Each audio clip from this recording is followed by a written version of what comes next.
बिस्मिल्लाहिर्रहमानिर्रहीम। तमाम तलबा कराम को खुशामदीद। इकरा हुफ़ाज़ सेकेंडरी स्कूल पेशावर जोन की तरफ से आज ऑनलाइन क्लासेस में लेक्चर नंबर 3 स्टार्ट होगा। आज का हमारा टॉपिक है कॉम्बिनेशन ऑफ रेजिस्टेंसेस, कि जब हम किसी सर्किट के अंदर दो या दो से ज़्यादा रेजिस्टेंस को या रेजिस्टर्स को कनेक्ट कर लें, इंस्टॉल कर लें किसी सर्किट में, तो उससे सर्किट के अंदर रेजिस्टेंस किस तरह इंक्रीज़ या डिक्रीज़ होंगी। तो आमतौर पर किसी रेजिस्टेंस के सर्किट के अंदर दो या दो से ज़्यादा रेजिस्टर्स को कनेक्ट किया जाता है ताकि उस सर्किट की रेजिस्टेंस को इंक्रीज़ या डिक्रीज़ किया जाए। इस तरह की रेजिस्टेंस की कनेक्शन को कहेंगे कॉम्बिनेशन ऑफ रेजिस्टेंस, और ये दो तरह का होता है। एक को कहते हैं सीरीज़ कॉम्बिनेशन और एक को कहते हैं पैरेलल कॉम्बिनेशन। तो electric circuit often contain a number of resistors connected in various ways. किसी इलेक्ट्रिक सर्किट के अंदर कई रेजिस्टर्स को मुख्तलिफ़ तरीक़ों से हम कनेक्ट करते हैं।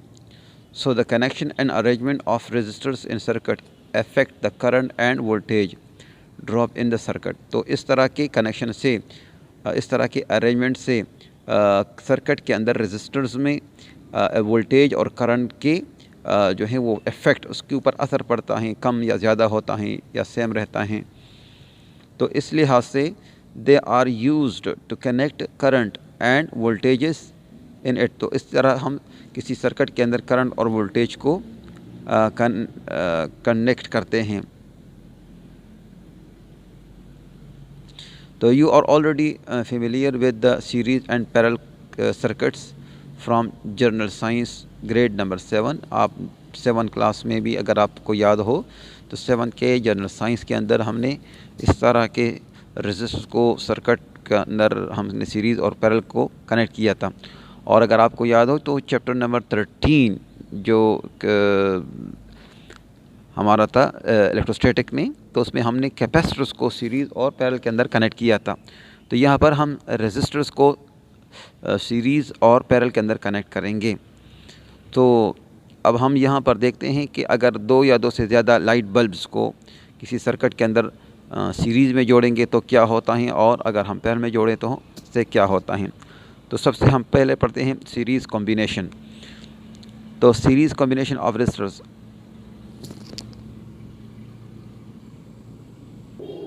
तो सीरीज़ कॉम्बिनेशंस ऑफ रेजिस्टर्स क्या हैं, तो पहले इसकी डेफिनेशन पढ़ लें, फिर उसके हम मुख्तलिफ़ फीचर्स और कैरेक्टरिस्टिक्स पढ़ेंगे। तो when the resistor are connected in two and in such a way that there is a single path for the flow of current are said to be connected in series. क्या मतलब है कि जब दो या दो से ज़्यादा रेजिस्टर्स को हम एंड टू एंड कनेक्ट कर लें, सिरे के साथ, सिरा मतलब तरतीब एक कतार के अंदर हम रेजिस्टर को जोड़ें, तो इस तरह के कनेक्शन में करंट के गुज़रने के लिए सिर्फ एक रास्ता मुहैया होता है। तो ऐसे कनेक्शन को, ऐसे सर्किट्स को हम सीरीज़ सर्किट्स या सीरीज़ कॉम्बिनेशन ऑफ रेजिस्टर कहते हैं। यहाँ पर हमारे पास 3 रेजिस्टेंस हैं। अगर आप इस डायग्राम में देखें, इस डायग्राम के अंदर आपके पास 3 रेजिस्टर हैं, R1, R2 और R3। R1, R2 और R3 3 रेजिस्टर्स को सीरीज़ के अंदर कनेक्ट किया गया है एक वोल्टेज सोर्स बैटरी के साथ। तो अगर आप बैटरी को देखें तो एक आम बैटरी जिसके साथ 3 बल्ब लगे हुए हैं, और ये तीनों बल्ब्स 3 अलग-अलग रेजिस्टर्स शो कर रहे हैं। तो दूसरे राइट साइड में जो दरमियान वाला डायग्राम है, इसमें ये इसका सर्किट डायग्राम है, और जो लेफ़्ट साइड पर है ये इसका रियल डायग्राम है। तो इन तीनों रेजिस्टर्स को R1, R2 और R3 को अगर मिलाकर टोटल रेजिस्टर मालूम किया जाए तो वो R इक्विवेलेंट के बराबर हो गया, जो बिल्कुल राइट साइड पर जो डायग्राम है उसमें आपको शो हो रहा है। तो यहाँ पर चूँकि करंट गुजरने के लिए एक रास्ता है, लिहाजा करंट जो है सब में सेम रहेगा। तो अब देखें, in series connection the same amount of current, the same amount of charges passes through all the resistors in given time interval. तो इसमें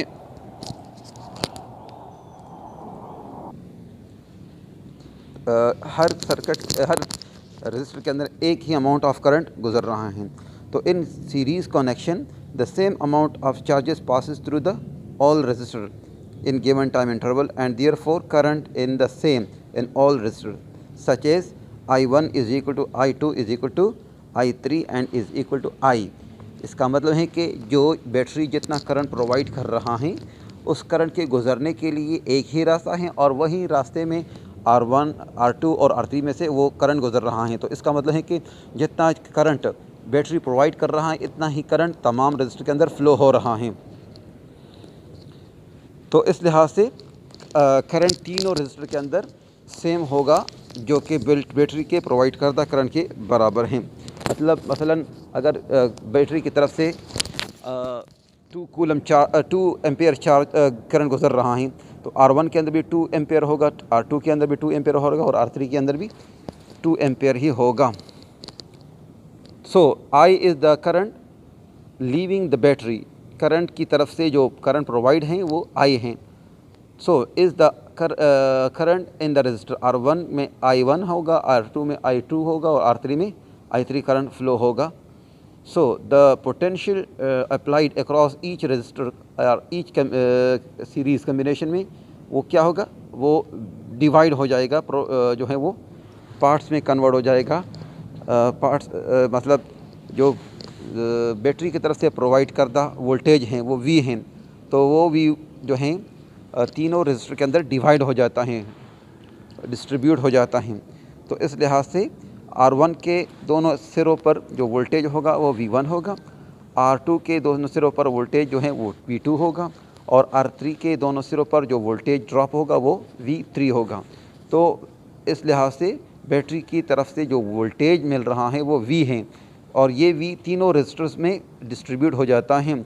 तो R1 में V1, R2 में V2 और R3 में V3। जब अगर तीनों वोल्टेज को हम ऐड करें तो ये बैटरी के प्रोवाइड करदा वोल्टेज के बराबर होगा। मसलन अगर तीनों रजिस्टर्स सेम ओहम्स के हैं तो इस लिहाज से अगर बैटरी 12 वोल्ट की हैं तो 4 वोल्ट तमाम में डिस्ट्रीब्यूट हो जाता है। तो ये इक्वेशन नंबर 2 बना, delta V is equal to delta V1 delta plus delta V2 plus delta V3। अब ओहम्स लॉ के मुताबिक V is equal to IR, तो इस लिहाज से V voltage of the battery है, I is the total current in the circuit और जबकि R इक्वलेंट जो हैं ये total resistance of the circuit हैं। तो इस लिहाज से अगर हम R इक्वलेंट को मालूम कर लें तो हमें पता है कि V is equal to IR, तो V1 is equal to I1 R1, V2 is equal to I2 R2 और V3 is equal to I3 R3। तो अब इसको आप इक्वेशन नंबर 2 के अंदर पुट कर लेंगे तो डेल्टा V की जगह आपने IRE लिख लिया। RE का मतलब है इक्विवेलेंट रेजिस्टेंस यानी total resistance of the circuit, और V1 की जगह आपने डेल्टा V1 की जगह आपने लिखा I1 R1, V2 की जगह आपने लिखा I2 plus I2 R2 plus V3 की जगह लिखा I3 R3। अब चूँकि हमें इक्वेशन नंबर 1 से पता है कि I1 R1 और I1 I2 और I3 सब I के बराबर हैं, तो इस लिहाज से जो इक्विवेलेंट करंट हैं वो I1 I2 और I3 के बजाय सिर्फ I हम लिख सकते हैं। तो इस लिहाज से IR equivalent is equal to IR1 plus IR2 plus IR3। तो यहाँ से अगर हम I को हम कॉमन ले लें तो I bracket R1 plus R2 plus R3 हो जाएगा। I करंट दोनों तरफ सेम है, लिहाजा आप I कैंसिल कर सकते हैं। कैंसिल करेंगे तो आपके पास इक्वेशन नंबर 14.5 ये बन जाएगा, R equivalent is equal to R1 plus R2 plus R3।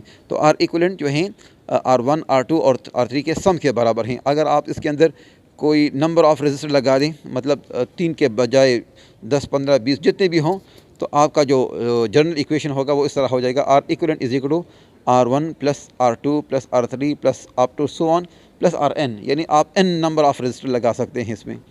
तो अब आपके पास ये इक्वेशन बन जाएगी। इस लिहाज से अगर हम R इक्विवेलेंट को देखें तो R equivalent R1 R2 R3 सबसे जो है वो ज़्यादा होगा।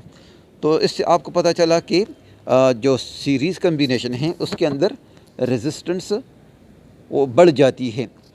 रेजिस्टेंस बढ़ जाती हैं, जबकि करंट जो है वो सेम रहता है और वोल्टेज डिवाइड हो जाती हैं। इसके बाद जो है इसके ऊपर एक न्यूमेरिकल इक्वेशन सॉल्व करते हैं। तो यहाँ पर आप देखें आपके पास 3 रेजिस्टेंस हैं, R1 5 ओहम का, R2 12 ओहम का और R3 13 ओहम का, जबकि R4 जो है ये 96 ओहम का है।